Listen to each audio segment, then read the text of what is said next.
insofni o'ziga bersin. Hammamiz boradigan joyimiz bitta deydi-ku, bilasizlarmi? Qaranglar, biz antiradar olib qolgandik deb bitta akamizdan ancha oldin olib qoluvdim. Buni keyin bitta klientga sotganman-da, men bu klient menga keyin qaytarib olib keldilar, multiradarda olmayapti deb. Bu 8700S.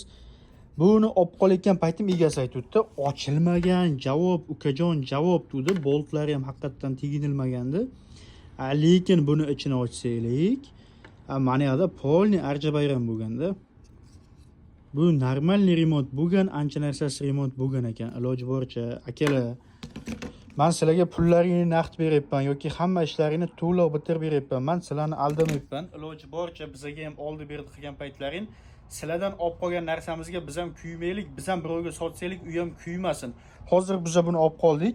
Buni endi remont qilish imkoni yo'q, lekin hozir buni endi o'zimiz uchun zapchastga olib qo'yamiz, chunki buni bu klientga biz bera olmaymiz. Bu klientga ham yaramaydi, bu ishlamaydi. Biz sizni aldamayapmiz, siz ham bizni aldamang. Olgan pulingizga baribir men ham bergan pulimga rozi emasman. Bu pul bilan baribir siz ham uzoqqa bora olmaysiz. Biz sizni aldamasdan, pulingizni o'yin qilmasdan naqd sanab bersanglar-ku, siz mana yerda menga remont bo'lgan narsani tashlab ketsangiz, bu narsa bir-birimizga to'g'ri kelmay qoladi. Shunaqa iloji bo'lsa, aldoqchi birovni birov kiydiraman deydigan tanishlaringga shu videoni tashlab qo'yinglar. Insofni o'ziga bersin bo'ldi.